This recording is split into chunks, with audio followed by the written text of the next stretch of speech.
At this point in the course, we already learned a lot about React, though I will say there also is more left to be learned. But everything we learned up to this point was about React doing things inside of our app in the browser. And of course, that is why we do use React. That is its main job. But we also only worked with local data up to this point. So we only played around with dummy data, which was always just managed and stored in the browser. In this course section, we are going to dive into how you may connect your React application to a backend, to a database. Because, of course, many applications, probably all applications, need to fetch data from a database or store some data in a database eventually. No matter if we're talking about users that need to be created and stored and logged in, or if we're talking about products that need to be loaded, or anything like that. And therefore, this section is about establishing such a connection, and it is about sending HTTP requests from inside our React app to a backend.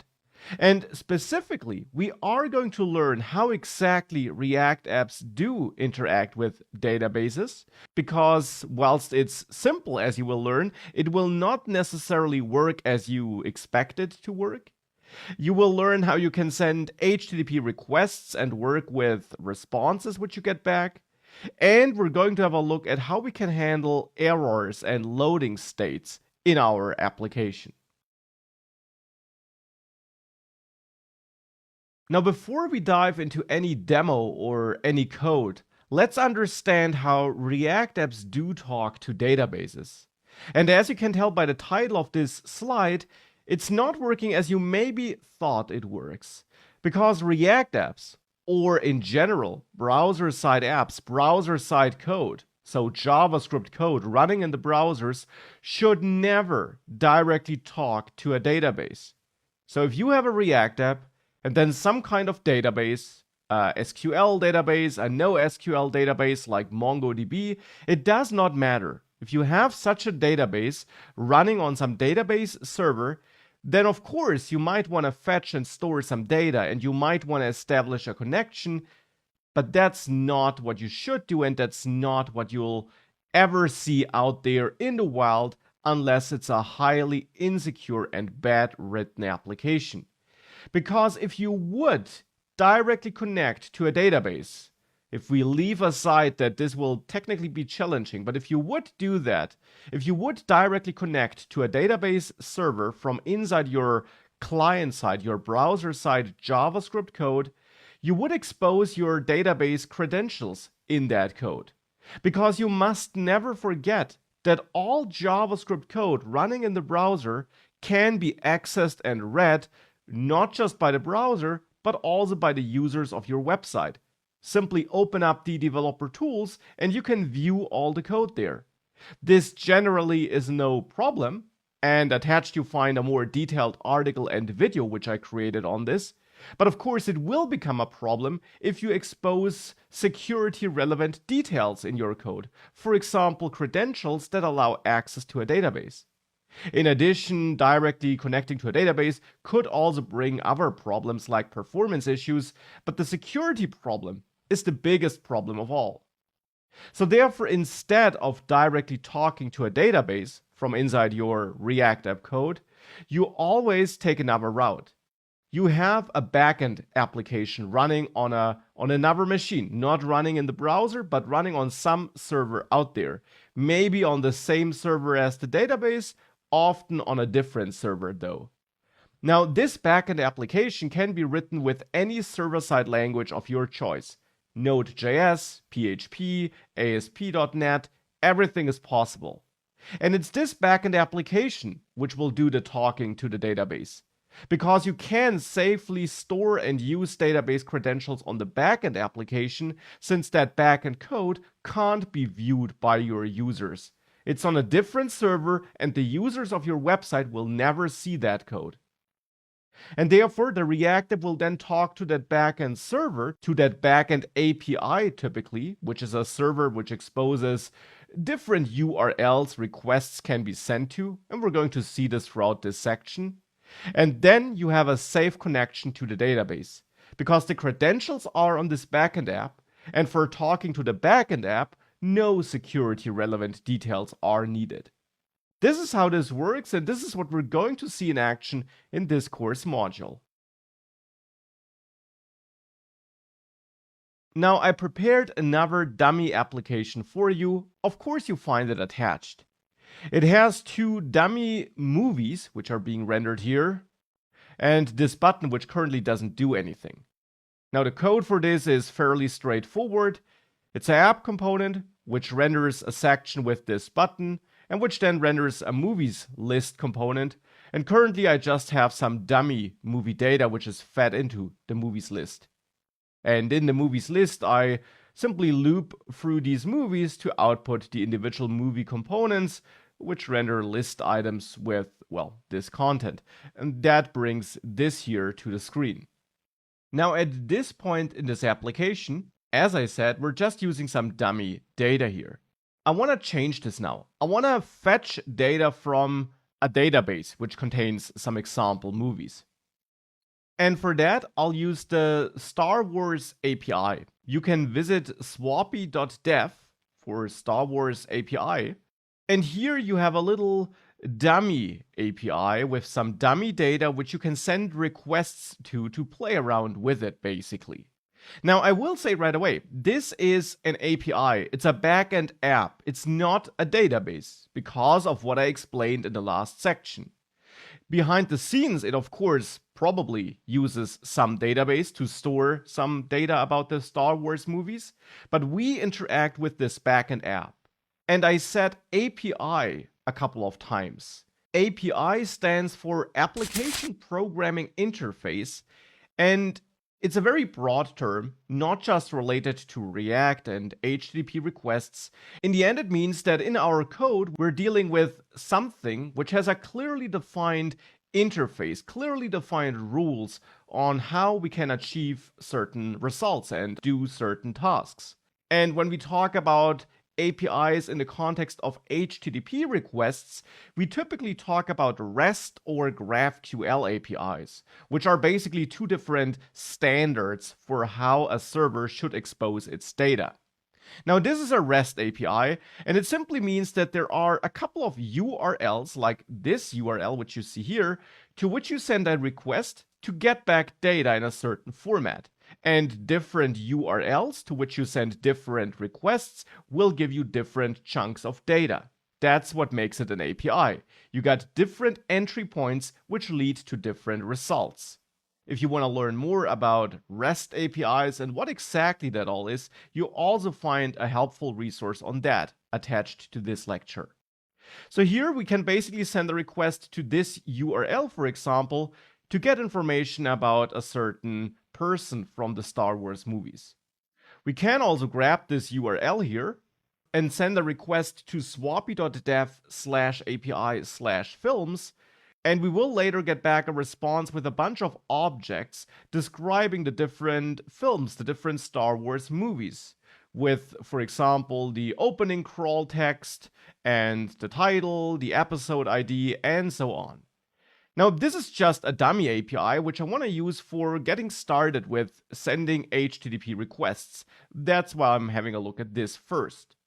And this is the API to which we now want to send requests from inside our React application here to populate this list of movies here with some real data instead of our dummy data. And how does this now work in React? Now, when it comes to sending requests from inside React apps, we must not forget that in the end, we're still writing regular JavaScript code, right? A React application in the end is just a JavaScript application. That is what it's all about. And since that is the case, we can of course use any send HTTP requests in JavaScript solution which we want. For example, there is a package called Axios, which you could use. You can visit it on GitHub, which makes sending HTTP requests and dealing with responses very, very simple, no matter which JavaScript library you might be using. You can even use it without any library. But nowadays, we also have a built-in mechanism for sending HTTP requests from inside JavaScript. And that's the Fetch API. The Fetch API is built into browsers, and it allows us to fetch data and actually also to send data, even though the name doesn't imply it. And we can use that to send HTTP requests and work with responses. And therefore, it's the Fetch API, which I want to use here to get my movies. Now, we can start simple and make sure that whenever this button here is clicked, we do fetch movies, and then we display the movies.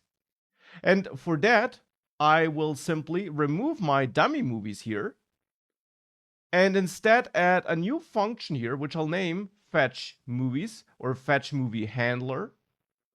Fetch Movies Handler is probably a better name, like this. And in here, we can now use fetch, this function, because that's a function the browser makes available to us. That's this Fetch API being used. And in its simplest form, we just need to pass in as a string the URL to which you want to send a request. So in my case, swappy.dev/API/films. To be precise, HTTPS and then that URL. We could provide a second argument here, which allows us to pass in a JavaScript object where we configure various options, for example, where we add extra headers or an extra body or change the HTTP request method. But here we don't need that because the default method will be get. So by default, a get request will be sent. And that's all we need here for the moment. So that will now send such a HTTP request whenever this function is called. But of course, we also want to handle the response. And fetch returns a promise, which allows us to then react to the response or any potential errors we might be getting. Now we're getting a promise here, which is an object which will eventually yield some data instead of immediately doing that, because of course, sending a HTTP request is an asynchronous task. It doesn't finish immediately. It can take a couple of seconds or milliseconds. It can even fail, of course. And therefore, we can't just continue in the next line of code and use the result immediately. Instead, the result will be there at some point in the future. And that's exactly what promises exist for in JavaScript. So we can add then here to define a function which will be called whenever we got a response. And we could add catch to handle any potential errors. But for the moment, let's ignore that and let's focus on the then case. Here we get a response, and then here I'll write an arrow function. We get a response, and then in this function body, we can use the response. And this response argument here is now actually an object with a bunch of data about the response. For example, we can read the response headers, we can get the status code. There also is a utility OK field, which will be true if everything worked, and false if we got some error. But here we're now interested in the response body. And this API sends back data in JSON format. JSON is simply a data format, a very popular one for exchanging data. And it looks like this. It looks like a JavaScript object, but keys are wrapped between double quotes, for example. And there are a couple of other rules you have to keep in mind as well. Also, there are no methods, it's just data. And the advantage of JSON data is that it's very easy to translate it to JavaScript objects, but there is a translation step which needs to be transformed. Thankfully, the response object which we get has a built-in method which will automatically translate this JSON response body to a real JavaScript object which we can use in our code. All we gotta do for that is call JSON, which is a built-in method on that response object. And this will now do this transformation. Now this itself then again returns a promise. And therefore what we should do here is return that promise and then add another then block here, which will then be fired once this data transformation is done. And here we therefore then get our transformed data, which in the case of this URL will have this structure here. So it's an object with a count field, a next field, previous, and a results field, which then in turn holds an array. And it's this array I'm interested in here. So we can access data.results to get access to this array, like this, and then store these results in some state, which we then update in this place here, and which we then use here for movies list. So let's add use state and initialize an extra piece of state here in this app component. Let's say initially it's an empty array, and we name it movies and set movies. That's our state updating function. And here, once we got our movies, once we got the parsed and extracted movies, I will call set movies and set my data results. So this array here as my new state, as my new movies state.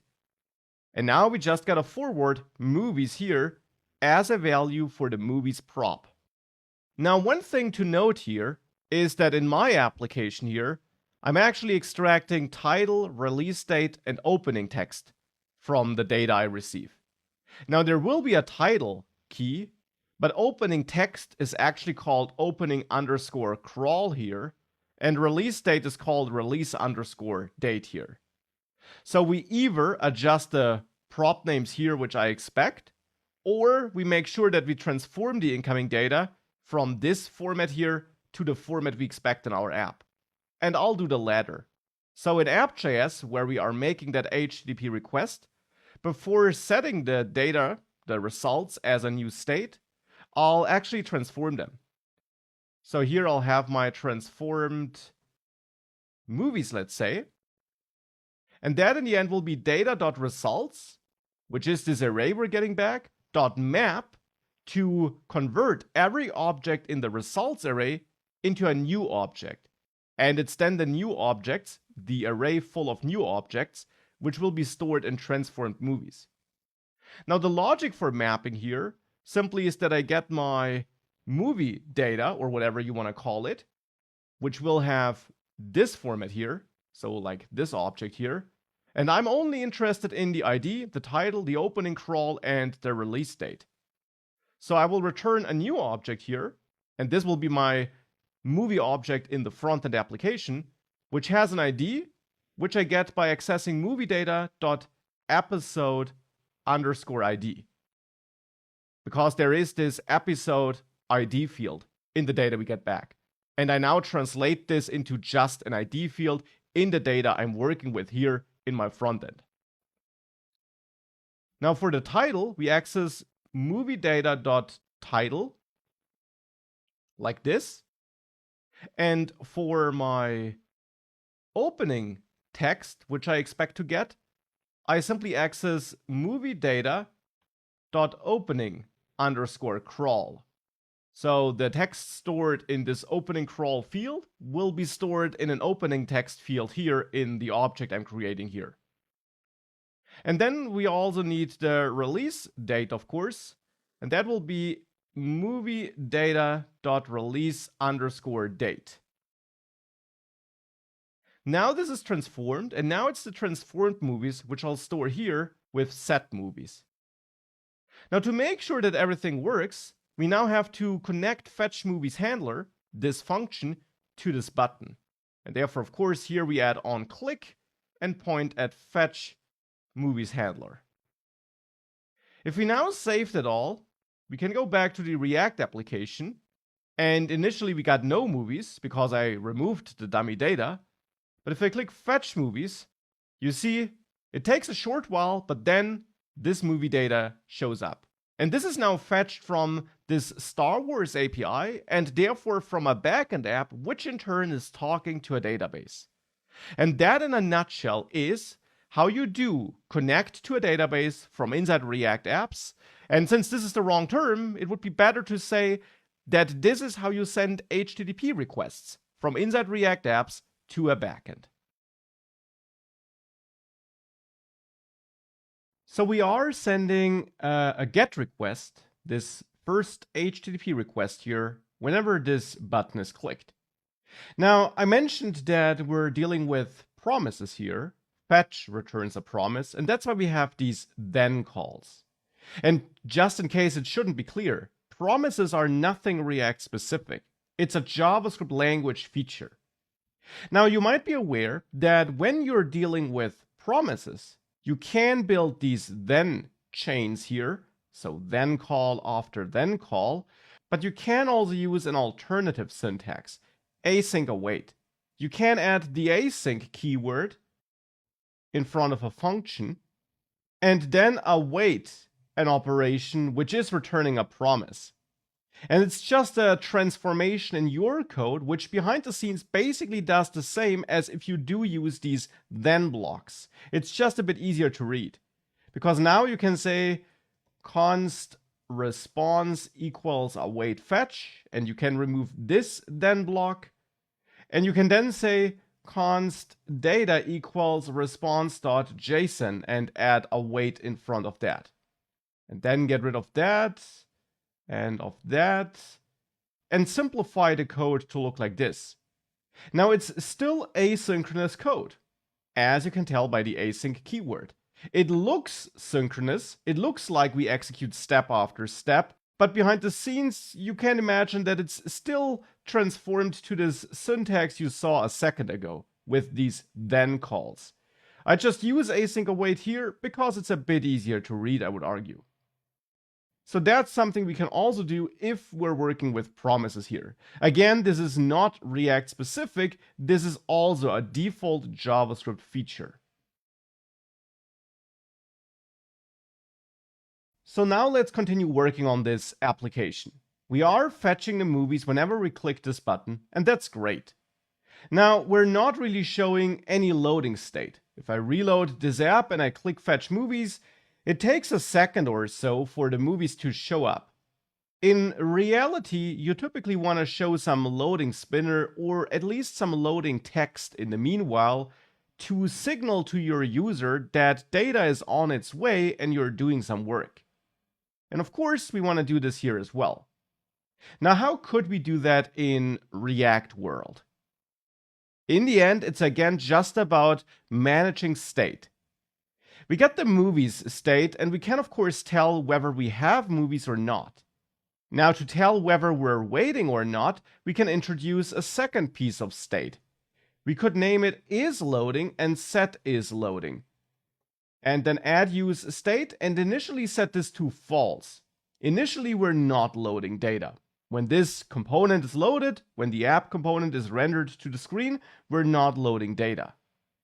But when we call fetch movies handler, when this function starts to execute, we of course want to call set is loading here and set this to true. With that, we change the state when we start to load. Now, once we're done, so basically after this await block, or after we set movies, but that doesn't really make a difference because these are synchronous tasks. But once we're done, we want to call set is loading again and set it to false again because we're not loading anymore. We got some data. And now we can use the is loading state to render a loading spinner or some loading text. So here we could say that we only want to render the movies list if we are not loading. So of course we can do this as we learned it, wrap this in curly braces, check is loading, and if we're not loading, then we want to render this, which we can do with this shortcut here. So if we're not loading, then we render this. Alternatively, if we are loading, so there's no exclamation mark here, I will render a paragraph where I say loading. So if we save this and we click this button, you see loading here, only briefly because the data arrives super fast, but you see loading here for the fraction of a second until the data is there. And also if we refetch. And that is how we can show a loading spinner, loading text, whatever you want to do whilst you're loading. Now, of course, loading and not loading are not the only states you might have. We might also want to show a different content if we're not loading, but we got no movies yet. So if movies is an empty array and there is nothing to display. Of course, we could also handle this. We could say that we only want to render the movies list if we're not loading and movies length is greater than 0. So only if we're not loading and we got movies, only then we display the movies list. Here, we want to show the loading text whenever we are loading though. No matter if we already have loaded movies or not. We started a new loading process and therefore, of course, we want to show the loading text. Now maybe we want to show some fallback content if we're not loading and we got no movies though. So here we could say if we're not loading, so we want to display some content, but the movies length is equal to 0, so we got no movies, then we show a paragraph where we say found no movies or anything like that. This of course is just a simple fallback example. Now you see when we reload this application and we therefore have no movies initially, we see found no movies. If I click fetch movies, this will change to loading and then to the movies. And that's of course a crucial part of building user interfaces. You want to let your users know which state your application currently has. And there is a difference between we got no movies, we are loading, and we have movies, of course. Now, when sending HTTP requests, things can also go wrong, of course. You can encounter errors, both technical errors, because, for example, you have no network connection, or you do have a network connection and the request is sent, but you get back an error response code, something like 404 or 500 or 401 codes. And in case this doesn't tell you much, attached you find this Wikipedia article on the response codes which you commonly get. And for example, you will get a 200 or a 201 code, or any 200-ish code, if you had a successful response. So you sent a request and the server was able to produce a successful response. But when sending requests, you also sometimes get 400 or 500 responses. For example, if you're sending a request to a resource which you may not access because you're not authorized, something we'll talk about later in the course when we talk about authentication. Then the request might be sent successfully, there is no technical problem, but the server replies with a 401 or a 403 response, making it clear that it got your request, but it doesn't want to give you the response you wanted. So you then get a successful response technically, but it has an error character because of this error status code, which is attached to it. And you could also be getting a 500-ish response if there was some server error. This is how the web works. Now I can simulate this here if I try to send a request to swappy.dev/api/film instead of films. This is an invalid URL. It's a REST endpoint which is not supported by this REST API. And hence if we save this and we send a request, we don't get back data. It's stuck in the loading state, which of course is a bad user experience. It would be better to show the user some error so that the user of this application knows that things went wrong. Now if we open the developer tools, we see an error here. We got back a 404 response. That's what I meant. Technically, it was a successful request. It left our machine, was sent to a server, and we got back a response. But the response has a 404 status code, indicating that something is wrong with the response. In this case, that we requested a resource the server was not prepared for. Now, as I said, we want to handle such errors, and therefore we might want to introduce a third state here, an error state with error and set error. Now initially that might be null, because initially we have no error. And whenever fetch movies handler is fired, we also might want to reset this error to null. Like this, to make sure that we clear any previous errors we might have gotten. But we want to set it to something else than null if we do get an error here. Now, if we're not using async await, if we work with then and so on, then we would add catch to catch any errors. Now, when working with async await, we instead use try catch. So we try some code and we catch any potential errors. So here I want to grab all of that and move that into the try block, and then catch any potential errors that might be caused by the code in the try block. So now whenever some error is thrown here, we will catch it. Now one problem we'll face here is that the Fetch API doesn't treat error status codes as real errors. It will not throw a technical error if we get back an error status code. So the problem we have here would not result in an error. We would only get an error in a second step if we then try to operate on data which we haven't gotten. But that's not how we want to handle this. Instead, it would be better if we would throw a real error if we got back a response with the unsuccessful status code. And again, by default, the Fetch API here doesn't do that. Axios, on the other hand, this package I mentioned earlier, this third-party library, which you could use for sending requests, would generate and throw a real error for error status codes. Now, since we're not using Axios here, but the Fetch API, we have to do this on our own.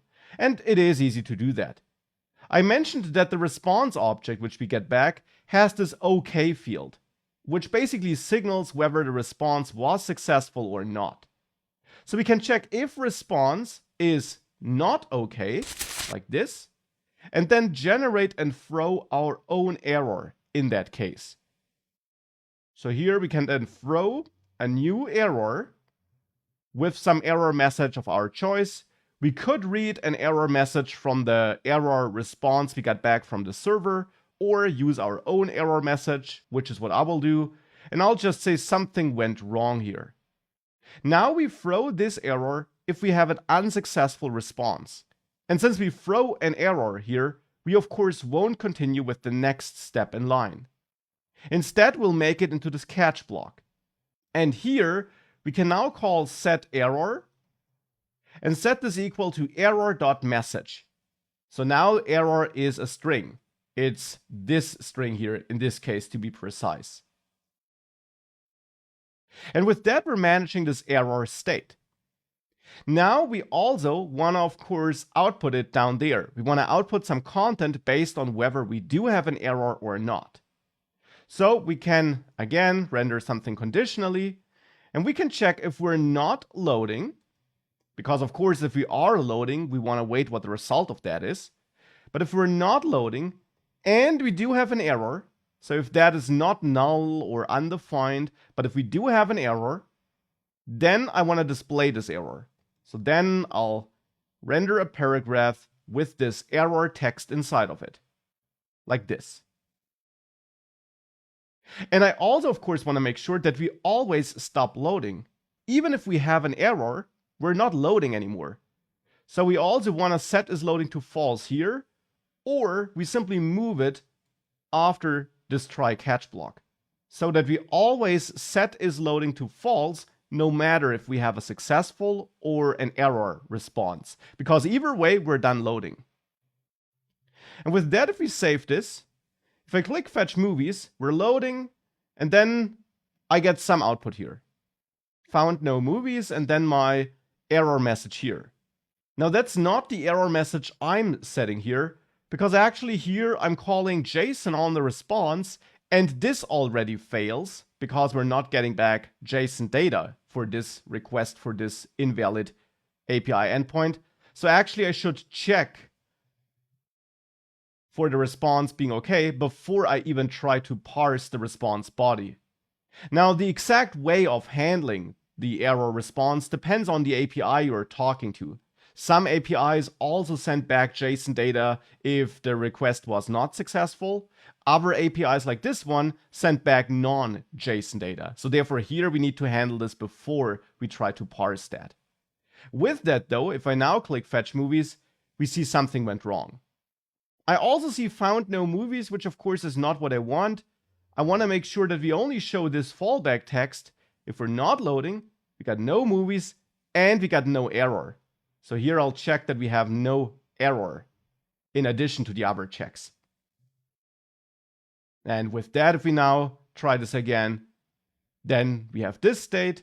And if I fix this error by adding the S again here, and we now save this, we of course can successfully fetch movies again. And this is how we can handle all the different states we might have when sending HTTP requests. And this is important because no matter to which backend app you're talking, you will always have these different states. You will always be waiting for the response. You might always be getting errors. You might always be getting back your data, hopefully. And your data might always be empty. At least in most cases, it might be empty. And therefore, it's important that you know how to handle these different scenarios. Now, of course, instead of writing all these inline checks here, we could also write this more elegantly. We could add a new variable, content, which by default, let's say, is found no movies. And then we set it to something else depending on which state we have. So we can check if we're loading, for example, in which case we set content equal to loading or whatever you want to display when you're loading. Now we can also check before we check for loading, because this should override everything. So I check for it last. Before checking that, we can check if we have an error, if that is truthy. In that case, we can set content equal to error. And of course, we might also have our data. I mean, hopefully that is what we have in the end. So we can check for that first. We can check if movies.length is greater than 0, in which case content should be equal to this movie's list here. So let's grab that and set content equal to that here. And now we can replace all that inlined output down there with just rendering content, this content variable. And the value stored in the content variable will now differ based on the state we have. It's either found no movies, or loading, or our movies, or again, if I temporarily remove that S here, like this, then it can also be that error message. So that's how this works, and that's how we can handle these different states. So at this point, we already achieved quite a lot. But there's one thing which is unrealistic, at least in some applications. Currently, we're always fetching data when this button is pressed. Now, in a lot of applications, you want to fetch data as soon as a certain component loads. Right? If a user visits the web page, you immediately want to start fetching data. And currently we're not doing that here. We're just fetching it on demand when the button is pressed. Now, to immediately fetch it, we can use another concept we already learned about. We can use the useEffect hook. Because sending this HTTP request is a side effect which ultimately changes our component state. And you learned that such side effects should go into useEffect. Having them into a function is of course also fine, as long as you don't just call this function as part of your main component function, because then you could create an infinite loop where you call this function, it updates the state, the component function re-renders or is re-evaluated, and therefore the function is called again, it updates the state, the component function is called again, and so on. We want to avoid that, and that's why we use useEffect for that. UseEffect is great if we have code that should be executed as part of the component render cycle, but maybe not always when the component re-renders. And therefore here, we can add useEffect, and then define our effect function here, either as an arrow function or as a regular function with the function keyword. And here in useEffect, I can of course simply call fetchMoviesHandler. I can simply call this function like this. So now this function is still called if I click the button, but in addition also whenever this component is re-evaluated. Now, of course, I don't want to call it whenever this component is re-evaluated, because that would be this infinite task, which I don't want. Instead, we add our second argument here, which is this array of dependencies, where we define when this effect function should be executed again.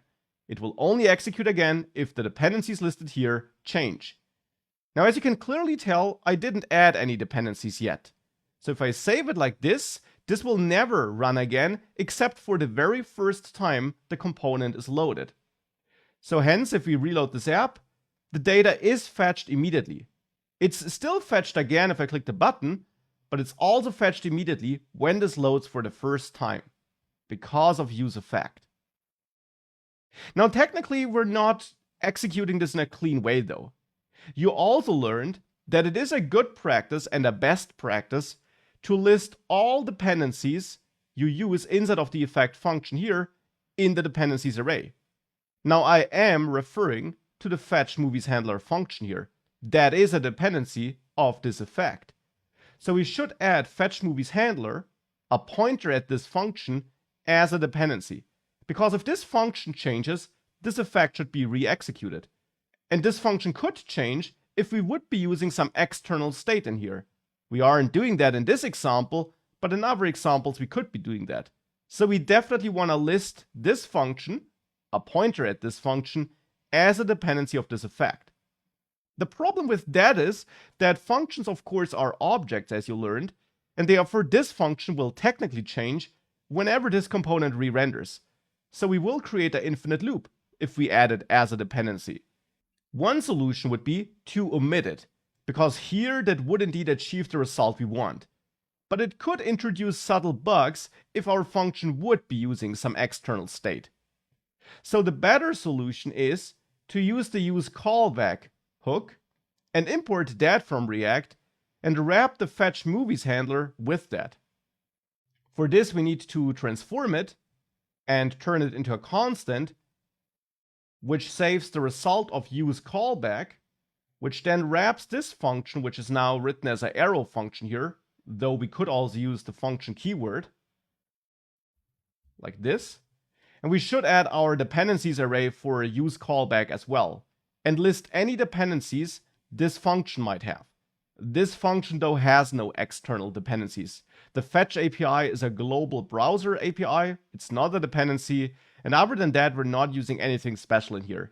These state updating functions, as you learned, don't need to be added as dependencies because React guarantees that they will never change. Now, I still changed something which would break the app. I removed the async keyword. We need to bring this back here, simply in front of this anonymous arrow function.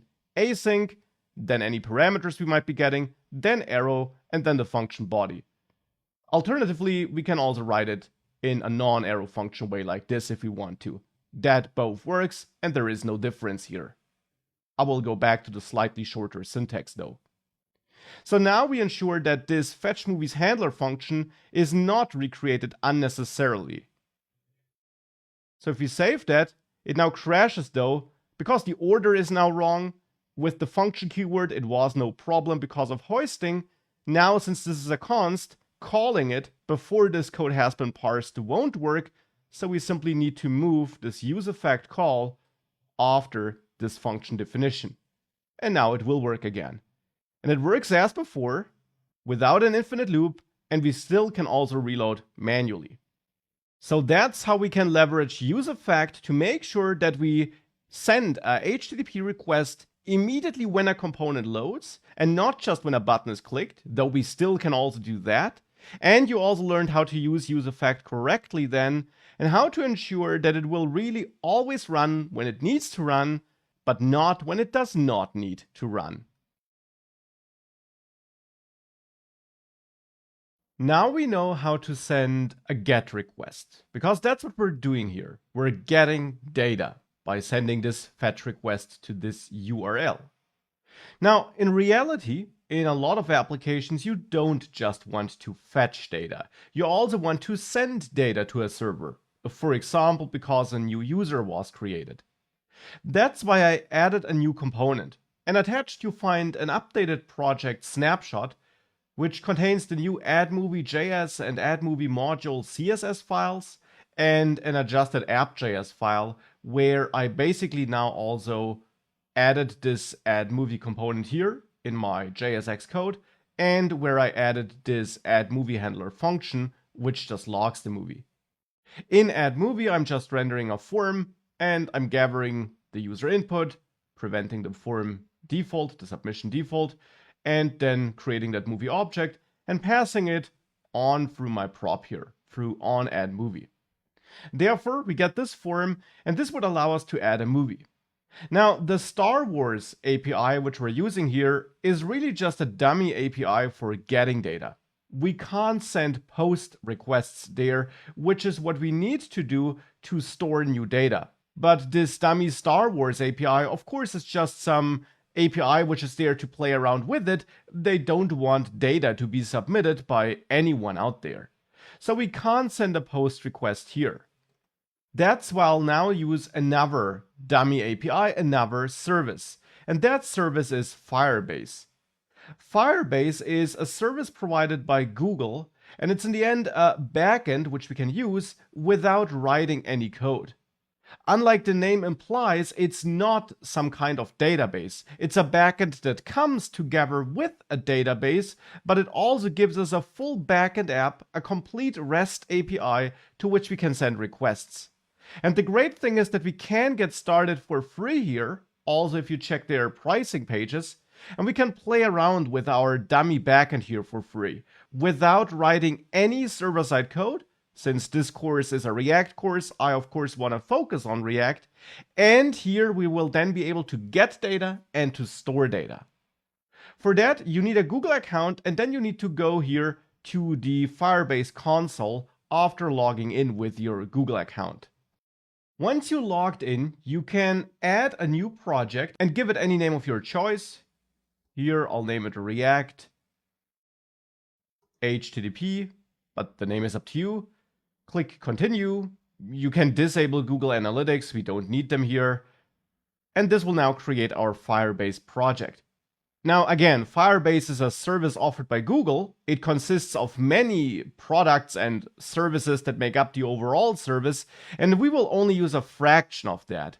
We're not going to build some complex Fire-based app here. I'm just using it because it's a free-to-use, no code needed backend, which we can start with. Now here I'm in the Firebase console, and for us, the real-time database is interesting. Now, I did say that Firebase is not just a database, and it isn't. But part of its offerings is a database. They actually have two databases. Cloud Firestore is the more powerful one, but real-time database is the one which is easier to get started with, and since we just want a dummy backend, we'll use that. It also has the nicer REST API. Now, once we click here, we can click on Create Database, and then, important, Start in test mode. Otherwise, you will not be able to send requests. Now, this sets up a very simple database for you, and it gives you a URL which you can use to talk to that database, though that's deceiving. As I mentioned, our frontend won't directly talk to the database, and it's not doing that here either, even though it might look like it is. In the end, this here is a URL to some Firebase API, some Firebase REST API, which then takes incoming requests and does talk to some other database behind the scenes. It just might look like we're directly sending requests to a database here. Actually, we aren't. Now, we can use this URL to send data to our Firebase backend and to our database, therefore.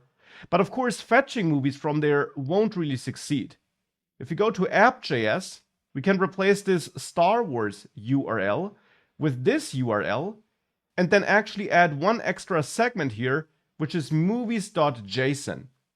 Now this name, movies in my case, is up to you. This basically will then just create a new node in that database, basically. It's a dynamic REST API, which you can configure here by using different segments to store data in different nodes of your database.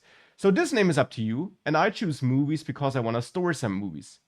.json is important here. That's something Firebase specific. they need this .json at the end of the URL you are sending requests to, otherwise your requests will fail.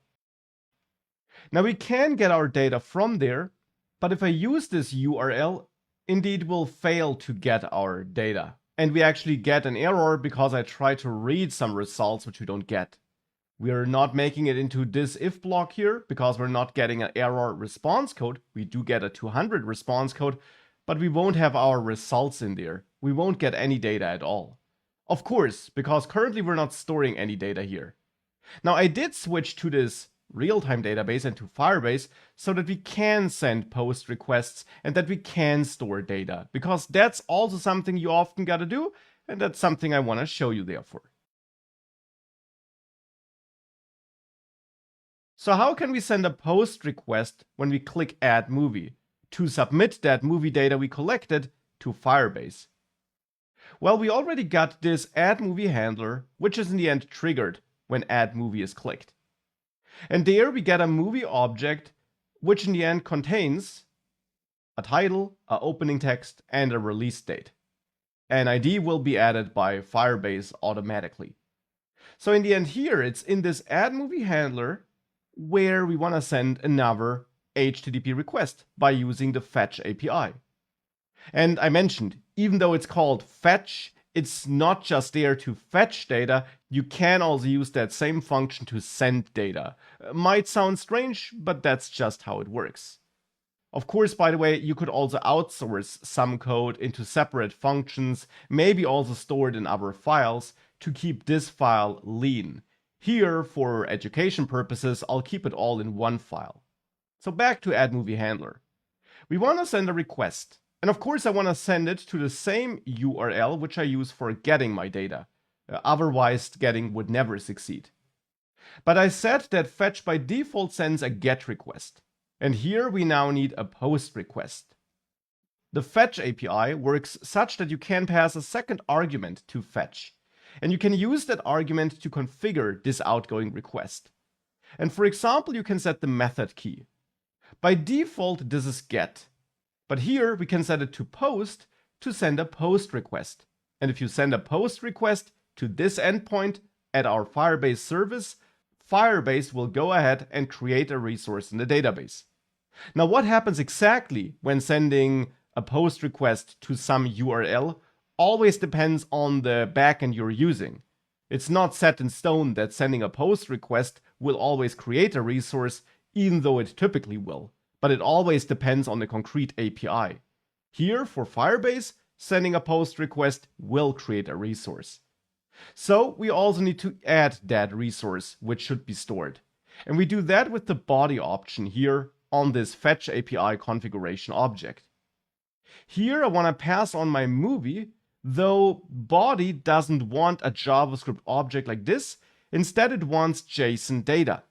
I mentioned before that JSON is this data format which is typically used for exchanging data between frontend and backend. Now, to convert a JavaScript object to JSON, we can use a utility method which exists in JavaScript. We can use the JSON object, which is built into browser-side JavaScript, and call stringify. And this basically takes a JavaScript object or array and turns it into JSON format. Now, last but not least, we need to add some headers, or to be precise, one header, which we do by adding the headers key and setting an object as a value. And that's the content type header, written like this, which should be set to application JSON. Technically, this header is not required by Firebase. It would be able to handle the request even if that header is not set. But a lot of REST APIs to which you might be sending requests later might require this extra header, which describes the content that will be sent, and therefore setting it is not a bad idea. And I will set it here even though it's technically not required. And with that, we'll send a POST request with that data to this URL. Again, this will be an asynchronous task and we get back a promise, so we can again use async await here to await our response. And then we can also get our response data by awaiting response.json, because Firebase also sends back data in JSON format. And for the moment, we can console log that data. Now, of course, we could also add error handling here and also wrap this with try catch and do the same as we did before. Set error if we get an error and so on. I'll not do that here though, because I want to keep this short and focused, but we could do exactly the same as we did before for getting data. Now with that though, we hopefully do store some data.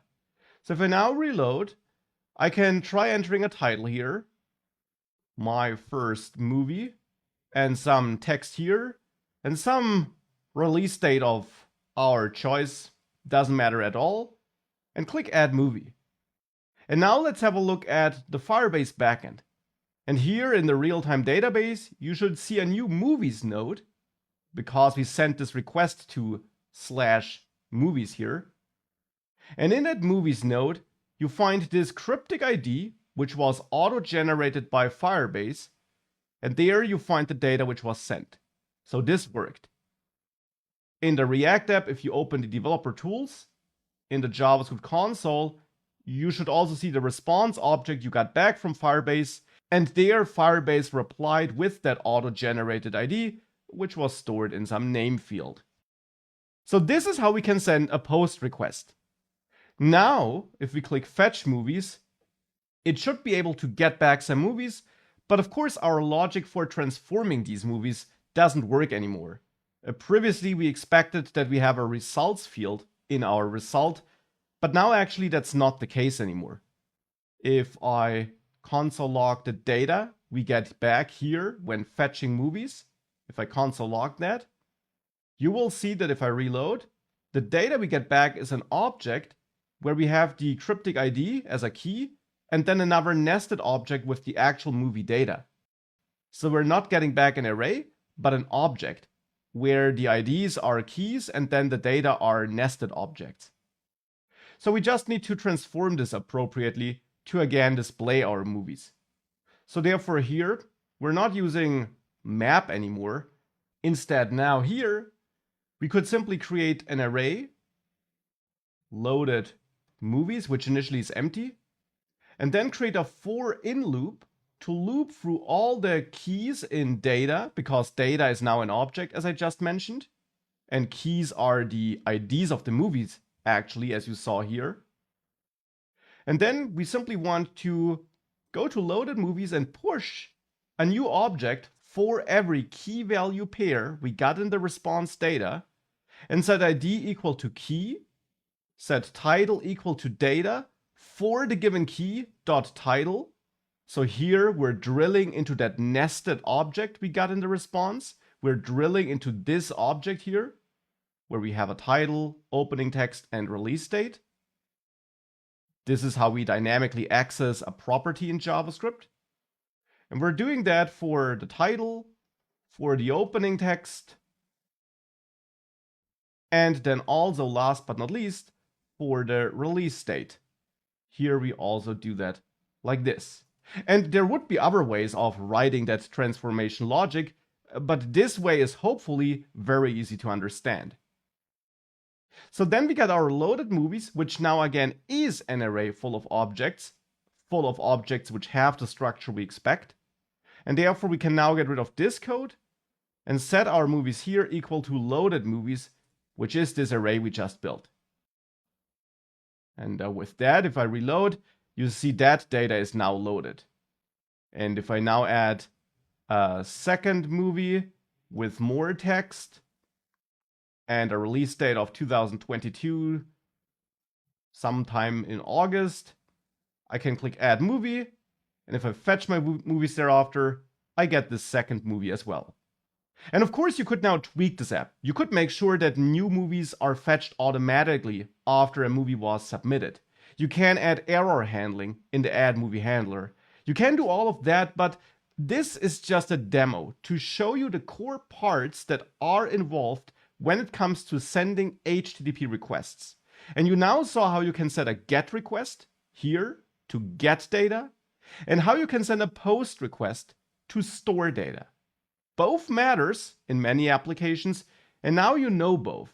And you also know how you can handle different states and errors. We didn't do it here for Add Movie Handler, but it would work in exactly the same way as for getting our movies with Fetch Movies handler. And that's it for this module. Now you learned that React is able to talk to a backend, but not to a database directly, for security and performance reasons. But you can send requests to backend APIs. Very often that will be REST APIs like we see it here. And then you can, for example, use the Fetch API or third-party libraries like Axios to perform that request and to then also get the response, analyze the response, and maybe throw and generate an error if it's needed, and or work with the data you get back as part of the response. You learned how you can send both GET and POST requests, and you also learned how you can handle different states which are involved with sending requests. A loading and an error state, and the we have no data state, as well as the we do have data state. All of that is important and allows you to build rich user experiences, which you want to have in most of your applications, of course. Because sending HTTP requests is a crucial task, and here in this demo, you learned how it generally works.